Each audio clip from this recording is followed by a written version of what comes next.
On a un objet qui synthétise en fait 10 années de profusion, de diffusion des idées d'extrême droite dans la société française, mais qui démontre aussi la réalité aujourd'hui de l'extrême droite en France, ses incohérences, ses affaires judiciaires, la réalité aussi de la dédiabolisation prônée par Marine Le Pen.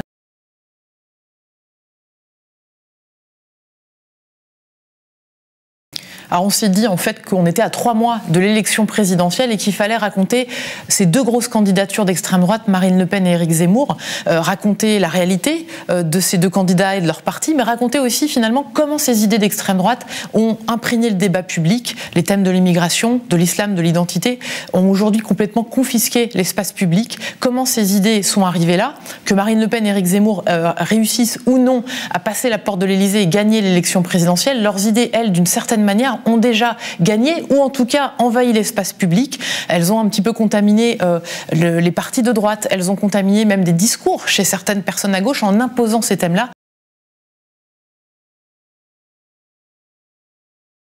Le gros défi de cette collaboration entre Mediapart et la Revue Dessinée, c'était comment pouvoir synthétiser, compiler toute cette base d'enquête, mais le donner à voir au plus grand nombre, de manière très accessible, très pédagogique. Il y a un gros travail de documentation, effectivement, mais le but, c'est pas de faire des têtes qui parlent.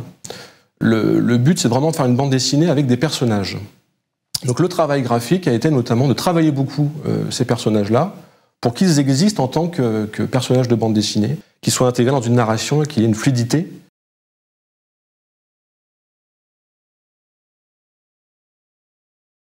Alors moi, à mon niveau d'auteur de bande dessinée, la mission, on va dire, l'enjeu, c'était de transformer ces nombreuses enquêtes en un livre de bande dessinée. Donc d'abord d'en faire un scénario, d'abord trouver un fil rouge, notamment.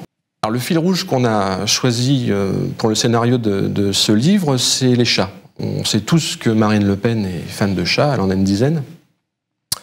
Et en lisant des articles autour de sa passion des chats, on s'est rendu compte que ça pouvait déjà donner une fluidité entre les scènes, puisque les chats passent d'une case à l'autre, d'une page à l'autre, mais c'est pas gratuit non plus.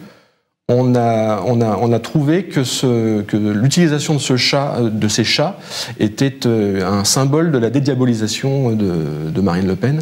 C'était de trouver aussi une couleur, un ton, peut-être plus pop, de faire passer justement le message et de transmettre la rigueur des enquêtes de façon plus ludique peut-être pour le grand public. Et vous pouvez retrouver ce livre dès à présent en librairie.